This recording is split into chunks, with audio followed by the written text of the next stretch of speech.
The Democratic presidential candidates working the crowds crisscrossing the state of Iowa over the last week at diners, bus tours, and the Iowa State Fair.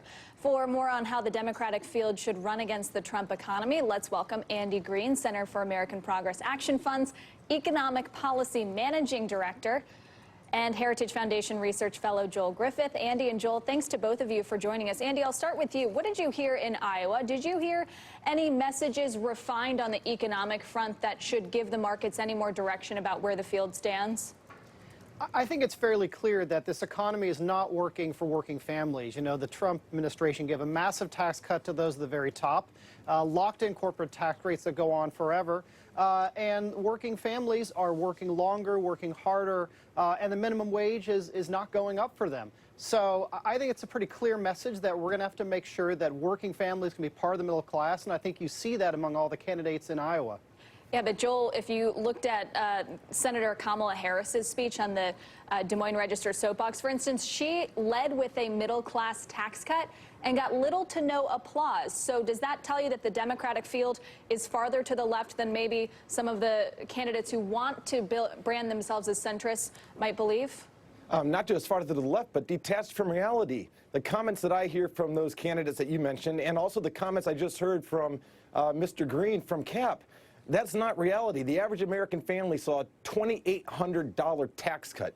Those are not just tax cuts for the wealthy or for businesses. And the tax cuts for businesses, that has sparked a boom in investment and a boom in productivity growth. And although Mr. Green says that those at the bottom are not earning more, the facts do not show that. The facts show that those at the very bottom have actually seen a year-over-year increase in pay by more than 6%. That is dwarfing inflation. What we have now is a record-long stretch of jobs growth, a record-long stretch of economic growth, and the way to continue that is not to impose the enormous tax hikes that the Democratic candidates are proposing. Joel, this expansion can be used as a political Rorschach test, right? I mean, if you're a Democrat, you can say the reason why we're in this record expansion is because of 8 years of President Obama, whereas if you're a Republican, you can say it's because of the Trump administration's policies of deregulation and lower corporate taxes that are actually doing the trick. So can't both parties use that effectively?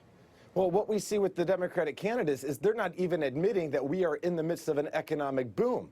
It's completely detached from reality. We can have a discussion about which policies are best, and I believe that historically the numbers show that lower regulations, more free trade, and tax reductions, that helps the economy, but they're not even admitting that we are in the midst of a record-long economic expansion. And I think the American public, when they look at their own retirement accounts, when they look at their own paychecks, and when they see the own increased standard of living that they've seen over the past 6 years especially, they're going to call malarkey on a lot of these claims. Andy?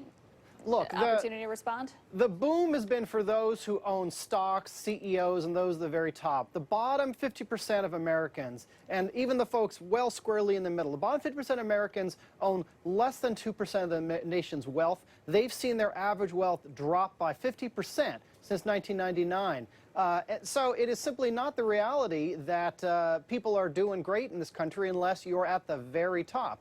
And I think that, you see a lot of Democrats with various different plans coming forward to try to address that.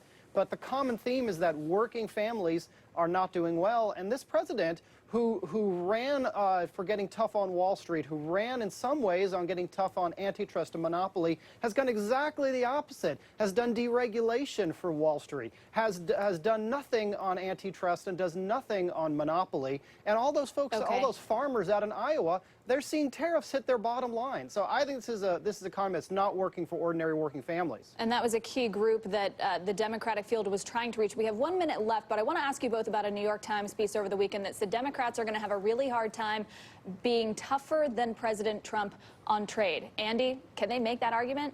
Absolutely, because President Trump is getting tough and slapping tariffs on working families in order to achieve negotiating goals that are the corporate profits, protecting the corporate profits at the very top. He's done nothing on labor rights, nothing on the environmental rights.